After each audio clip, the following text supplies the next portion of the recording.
Salut tout le monde! Aujourd'hui, on a plein de belles choses à vous raconter. Oui, on improvise en plus. Une grosse annonce hier, fait qu'on va faire un peu de pouce là-dessus, puis après ça, on verra bien où tout cela va nous mener. Exact. Fait que la question que j'ai pour toi, mi amor, c'est qu'est-ce que tu voudrais qu'on sache au sujet de l'immobilier en date d'aujourd'hui? Bonne question. Qu'est-ce que je voudrais qu'on sache? Je pense que j'apprécierais que les gens, le public, sachent que ce qui nous est diffusé comme information, à gauche et à droite, particulièrement dans les médias, c'est très peu représentatif de ce qui se passe concrètement sur le plancher des vaches dans le marché immobilier, pour toutes sortes de raisons qui m'échappent, sincèrement. Tu as été courtier assez longtemps, puis tu es encore dans le domaine parce que tu m'épaules, évidemment, dans ma business, pour savoir que c'est stupéfiant de voir entre ce qui est diffusé comme information, la réalité. Exact. Puis nous, en étant dans le marché, c'est assez pour se dire, est-ce qu'on est fou ou si le message qui est reflété reflète pas notre réalité? Mais les gens, ils savent pas ça parce qu'ils sont pas dans le milieu. Fait que leur seul point de repère, c'est l'information qui est diffusée. Exactement. C'est probablement ce que j'aimerais que les gens sachent le plus, c'est que entre ce qu'on a comme information accessible et facile versus ce qui se passe réellement, c'est un monde. Puis l'écart est positif. Là, j'ai l'impression qu'on dirait que les gens sont continuellement dans l'attente que ce marché-là frappe un mur. Puis les gens sont comme optimistes par rapport à ça pour toutes sortes de raisons, alors que la réalité est tout autre. Elle est complètement ailleurs. Ce marché-là est en pleine effervescence depuis maintenant 2020. Et, évidemment, je dis pas que c'est un rythme effréné en tout temps. Il y a des moments où la vitesse diminue d'un cran, etc. Mais si on regarde la tendance du marché dans son ensemble, elle est toujours continuellement haussière. Puis c'est la pointe de l'iceberg. Et ce qui s'en vient, c'est pas un mur, c'est une accélération.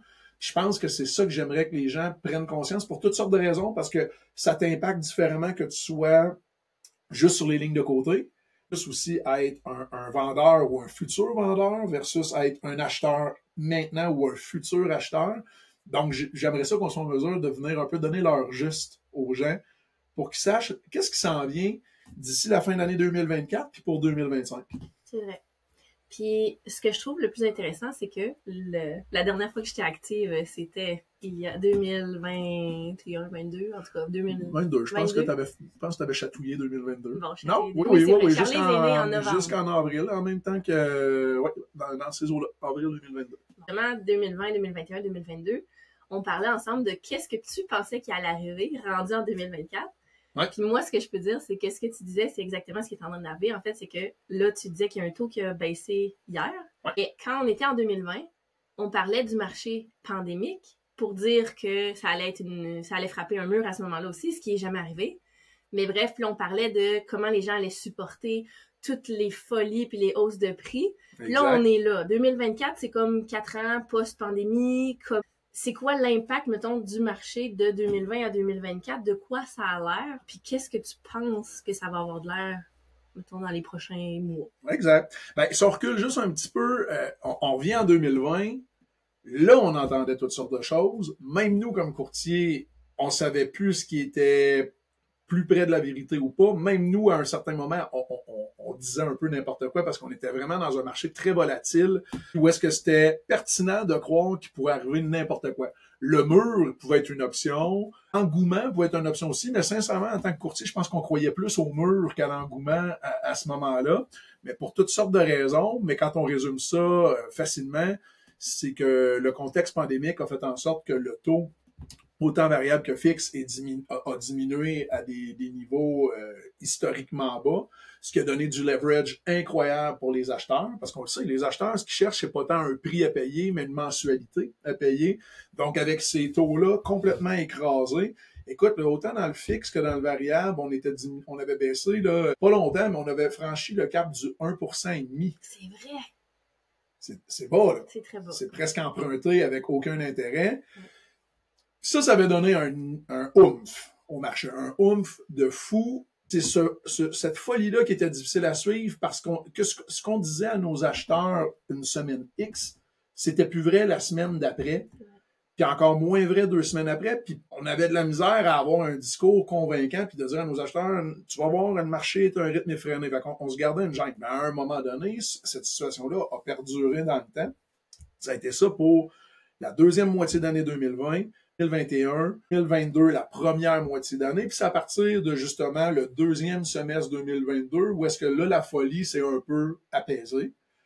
Puis, mais là, ça faisait longtemps qu'on voyait clair dans ce marché-là, puis ça nous ramène à aujourd'hui. Pourquoi on assiste à une baisse du taux directeur de la Banque du Canada depuis le début du mois de mai pour 1,25% maintenant en 5 mois, c'est immense. Donc, hier, 5 points de base pour nous ramener à 3,75. Ça, je l'ai toujours dit à mes clients parce que c'était pas plus compliqué que ça. C'est que le marché avait redécollé en fou quelque part en juillet, août 2020. Le taux fixe 5 ans était écrasé. Les gens ont acheté des maisons à un prix de fou, ont fixé leur taux pour 5 ans. Ça s'en vient l'année prochaine, 2025. Donc, ça a toujours été écrit dans le ciel que le gouvernement et par la banque, sa fameuse Banque du Canada, parce que la main droite parle à la main gauche, là, sont intimement liés.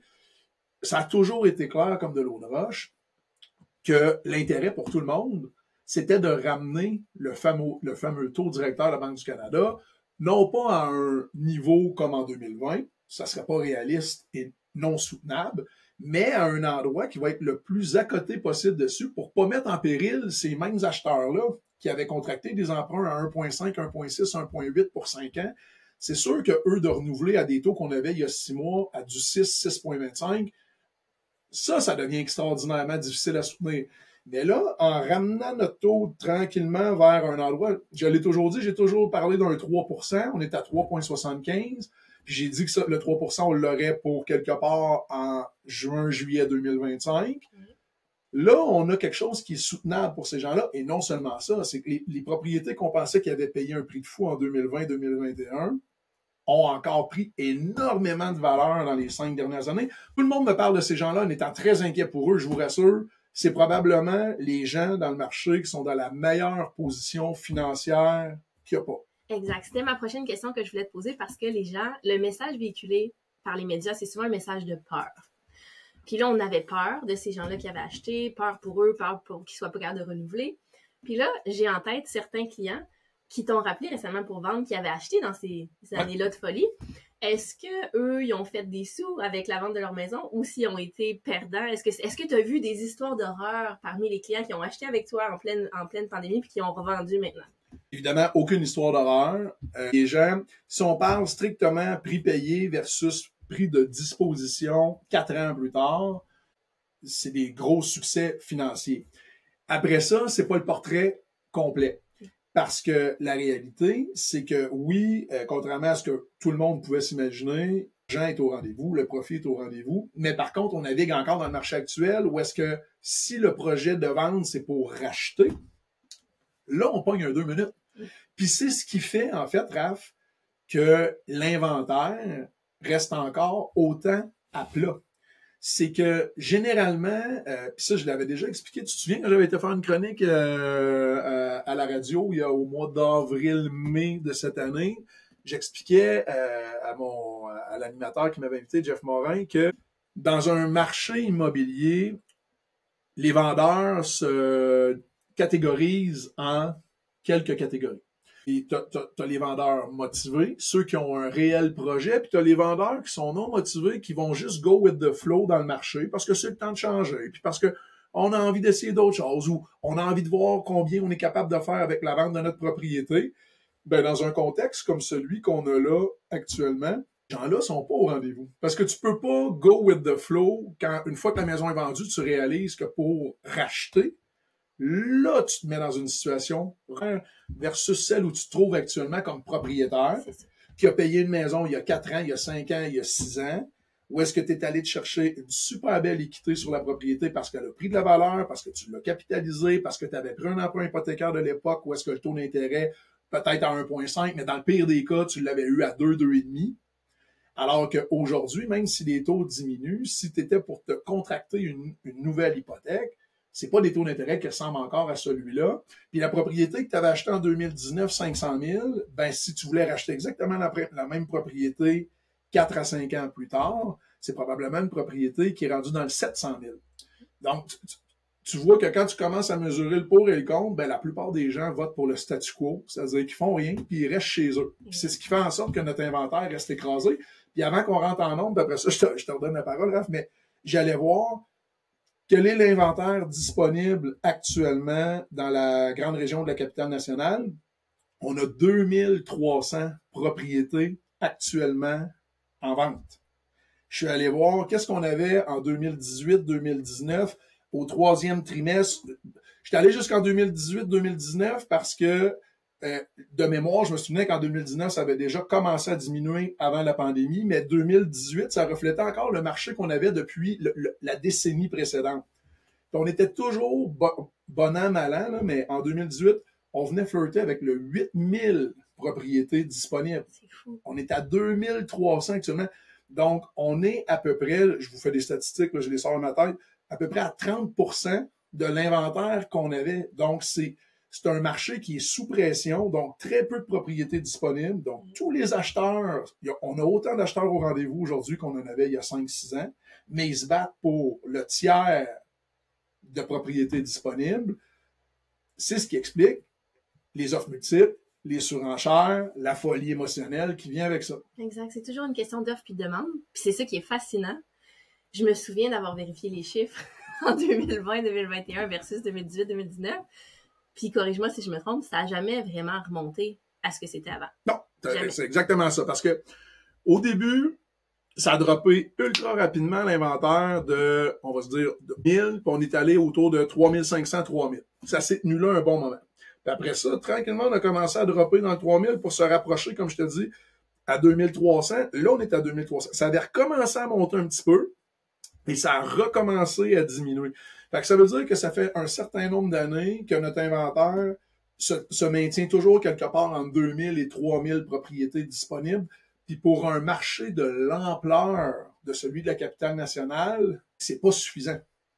Parce que le fameux 8000 dont je vous parle avant, c'est une statistique qui était là depuis des décennies. Là. On avait déjà été flirté avec le 9000, tu t'en souviens? Donc, ce que ça veut dire, c'est qu'on a un inventaire qui est complètement à plat, ce qui crée une compétition immense entre les acheteurs.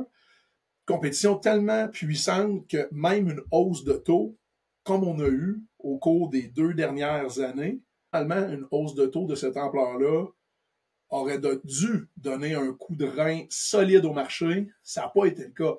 Donc, si ça a eu aucune répercussion négative sur le marché, puis que là, on recommence à voir ce taux-là diminuer à vitesse grand V, avec un inventaire qui reste au même niveau, vous ne savez pas encore, puis que vous croyez encore à ce mur-là qui va faire baisser les valeurs, impossible que ça arrive.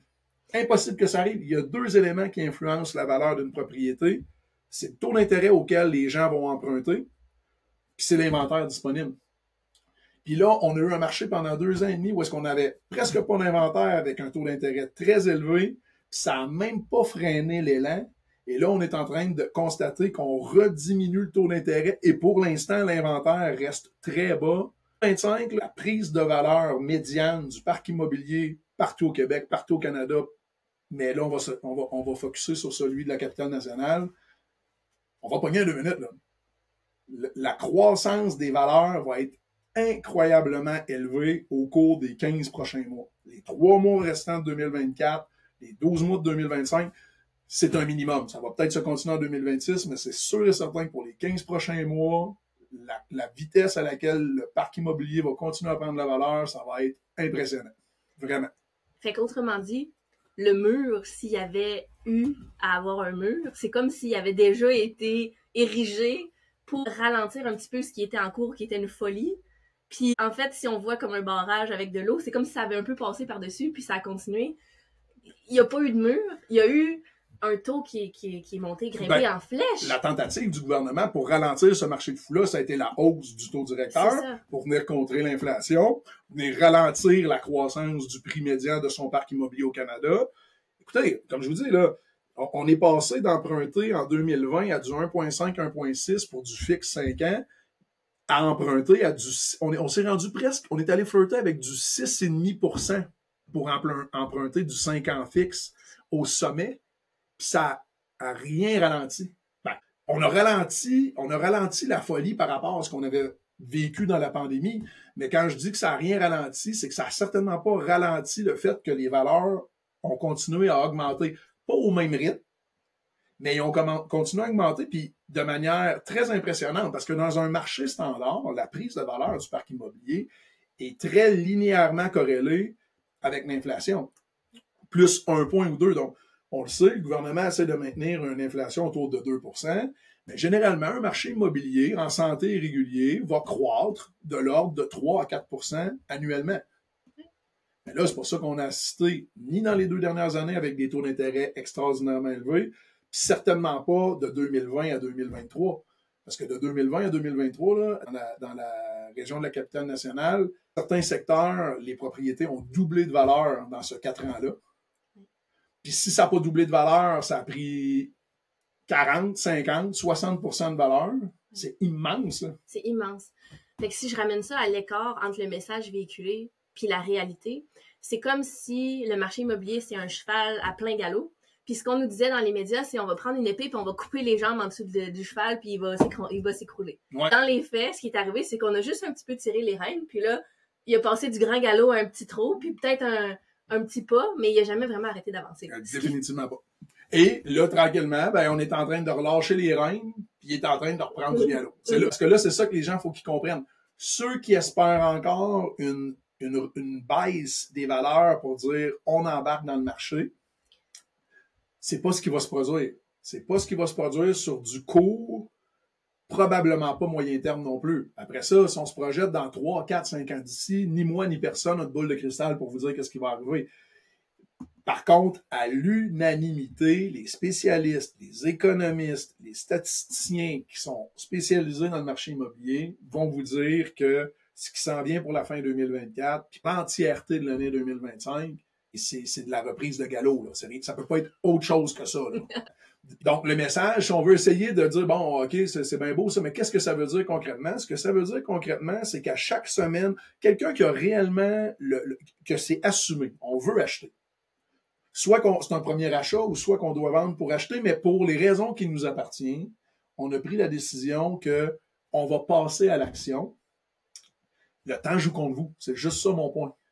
C'est que si vous dites, ben, on va attendre à avril, mai ou juin 2025 pour bouger, ben, là, le prix médian, là, une fois dans la capitale nationale, est autour de 390 000 actuellement. Fait qu'on va se faire des chiffrons. On est à 400 000. V'là 4 ans, là, pour ceux qui ne le savent pas, ce même prix médian-là, on va se faire un chiffron, mais on est à 250. Sur ce 4 ans-là, la valeur médiane du parc immobilier de la capitale nationale a pris 150 000 $. Ce qu'on est en train de dire, c'est que la maison de 400 000 aujourd'hui, ben, dans 4, 5, 6, 7, 8 mois, ça serait pas si étonnant que ça qu'elle soit rendue à 450, 460, 470 000, dans certains secteurs, peut-être même aller flirter avec entre le 475 et le 500 000. Ça va à un rythme effréné. Là. On recommence à avoir un pace qui ressemble étrangement à celui qu'on avait vécu pendant la folie pandémique. Oui. Fait que dans l'immobilier, c'est comme la citation à propos des arbres. Le meilleur moment pour planter un arbre, c'était il y a 20 ans. Le deuxième meilleur moment, c'est maintenant. Exact. C'est la même chose parce que ceux qui ont attendu dans le marché en pleine pandémie, ils n'ont juste pas acheté. Puis s'ils attendent encore, ils n'achèteront pas. Fait que c'est comme, à un moment donné, il faut passer à l'action si c'est ça que vous voulez. Exact. Puis on peut être stratégique. Tu sais, on jase. On est à la fin octobre 2024. Puis on est encore dans cette petite, parce que c'est ce que je dis à mes clients actuellement, on est encore dans cette fenêtre d'opportunité-là où il y a encore beaucoup de gens à ce moment-ci qui tentent de transiger d'ici la fin de l'année. C'est-à-dire passer chez le notaire avant la fin de l'année 2024. Puis, par contre, quand on parle de passer chez le notaire, c'est souvent maximum dans la première à la deuxième semaine de décembre. Après ça, on tombe tous dans le même beat, celui des fêtes, c'est l'hiver, c'est la neige, on ne veut pas déménager là. Donc, ce que ça veut dire, c'est que pour encore quelques semaines, il y a des gens qui vont bider sur des propriétés avec une prise de possession rapide. En une semaine ou deux, d'ici la mi-novembre, Raph, la game va switcher. C'est-à-dire que là, les gens vont plutôt continuer à magasiner maintenant, mais pour une prise de possession en 2025, à quelque part entre le 1er avril puis le 30 juin. Hein, on la connaît, la game. Donc, ce que ça veut dire, c'est que pour un acheteur, messieurs, dames, vous avez un avantage à magasiner maintenant.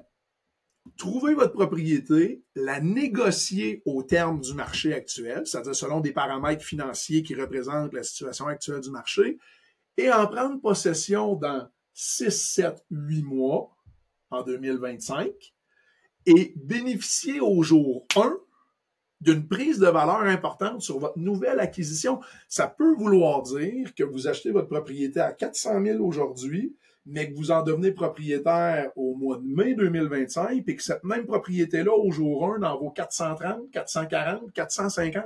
Ouais. C'est pas rien.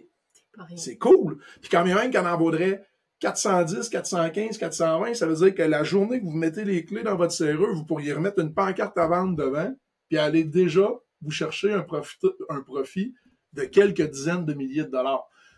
C'est un peu comme ça que je veux gérer l'approche auprès de ma clientèle, puis d'éduquer les gens, monsieur, madame, tout le monde. C'est que quand on est dans un marché qui est très haussier, puis que tout nous laisse croire que cette tendance-là n'est pas sur le bord de se renverser, ben c'est toujours une bonne stratégie de passer à l'action. Mais on peut même s'acheter du temps de dire, parfait, je passe à l'action maintenant pour négocier selon les termes du marché actuel, en sachant que j'ai de fortes probabilités de bénéficier des nouveaux paramètres dans un avenir plutôt rapproché. Ça peut être une option de stratégie. Et est-ce que tu aurais quelque chose, un message que tu aimerais donner aux vendeurs? En fait, si on peut-être ça les titille? Les vendeurs, là, on est encore dans cette fameuse zone grise-là, puis rassurez-vous, les vendeurs, on vous comprend. OK? Parce que je fais l'exercice régulièrement avec ma clientèle ou des amis ou des proches qui veulent savoir si ce serait raisonnable ou réaliste de vendre puis de racheter. Évidemment, chaque projet est différent. C'est-à-dire que s'il y a des réels motifs derrière la vente, que ce soit un changement d'emploi, il faut se rapprocher, la famille s'agrandit, on a besoin de pièces supplémentaires, on se sépare, donc on peut plus supporter de vivre en dessous du même toit. Ça, on va se dire les vraies choses, là. Les modalités du marché n'ont aucune importance dans ce type de décision-là. S'il faut passer à l'action, il faut passer à l'action, peu importe dans quel marché on se trouve. Mais si on revient à nos gens que je vous parlais tantôt, ceux qui vont go with the flow, puis que là, ils se demandent, est-ce que c'est le temps de recommencer à faire un déménagement juste pour le plaisir d'en faire un? C'est là où c'est un petit peu plus nébuleux. Mm-hmm. Parce que, encore une fois, il faut être conscient d'une chose, c'est que si vous avez acheté votre propriété il y a un certain nombre d'années avant cette prise de valeur-là assez folle, merci, vous allez être rattrapé par le marché. C'est-à-dire que ce que vous avez payé, je vais toujours avec cet exemple-là pour que ce soit plus simple à suivre, mais si vous avez acheté une maison en 2018-2019, 100 000 $. Cette même maison-là, à 500 000 $, en date d'aujourd'hui, si vous rachetiez la même propriété, identique, vous allez la payer quelque part entre 650 et 700 000. Je te laisse continuer parce que j'entends. OK. Je vous laisse avec Alex. Ça, ben, je vais finir mon idée sur ce sujet-là, puis après ça, ben, on va pouvoir se rejaser dans un prochain épisode. Quand tu auras fini, tu peux payer. Super. Donc, ce que j'allais dire, c'est que cette même propriété-là que vous avez achetée il y a quelques années à 500 000 et que si vous aviez à la racheter en date d'aujourd'hui, vous la payeriez quelque part entre 650 et 700 000 $. Ben, ce que ça veut aussi dire, c'est que si vous voulez réellement améliorer votre sort, c'est-à-dire que on veut probablement plus grand, on veut probablement avec des matériaux plus intéressants, ben, il va falloir aller magasiner vers des propriétés qui sont plutôt dans les 800, 850, 900 000, peut-être même flirter avec le million pour créer un écart entre ce que vous avez déjà actuellement versus ce que vous voulez comme nouvelle propriété. Et c'est là que ça devient un sacré pensez-y bien d'avoir notre maison à 500 000 $ avec laquelle on a une hypothèque sur une valeur de 500 000 $ au moins, mais on se comprend, avec un taux d'intérêt qui était avantageux en 2017, 2018, 2019 quand on a fait l'acquisition. Et là, de renoncer à ça pour s'en aller vers une propriété, on va dire, à 800 000 $, avec une hypothèque en conséquence, avec un taux d'intérêt qui est fort à parier plus élevé que celui que vous avez actuellement, ben ça commence à être des ingrédients qui sont pas encore suffisamment emballants et stimulants pour les propriétaires de maisons de passer à l'action, c'est-à-dire de vendre pour acheter. Et c'est ce qui explique pourquoi on a toujours un inventaire aussi bas et de se poser la question, qu'est-ce qui pourrait faire en sorte que les gens vont recommencer à passer en mode action? C'est une super bonne question. Je suis pas convaincu que j'ai la réponse à ça. Je ne sais pas qu'est-ce qui va venir faire en sorte de restimuler l'offre. Donc, l'inventaire. On va, dans les mois à venir, on va avoir une idée un petit peu plus claire de ça. On va voir si les gens sont quand même ont de plus en plus de guts à vouloir le faire. On se le souhaite parce que si l'inventaire devient un petit peu plus intéressant, c'est-à-dire un peu plus volumineux, ce que ça veut dire par la force des choses, c'est que les acheteurs vont avoir un petit peu plus de choix, un petit peu moins de compétition entre eux, un petit peu moins de folie au niveau des négociations, un petit peu de ralentissement par rapport à la prise de valeur des propriétés.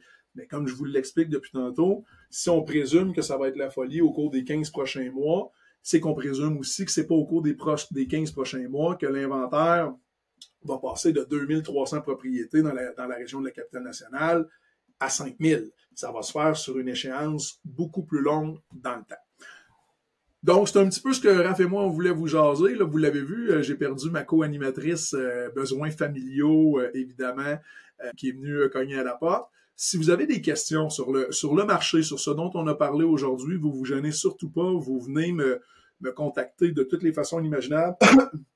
Vous pouvez aller voir sur mon site internet équipenormandin.com. Vous allez pouvoir me trouver tant au niveau numéro de téléphone, courriel. Vous pouvez venir me contacter sur Messenger directement sur Facebook. Tout ça pour dire qu'on est des passionnés de l'immobilier, Raph et moi, et que si on est en mesure de pouvoir vous éclairer, vous guider, répondre à des interrogations, vous sécuriser ou vous faire voir certains aspects que vous n'aviez peut-être pas nécessairement considérés dans votre réflexion, dans vos projets immobiliers respectifs, ce sera toujours un plaisir de vous répondre.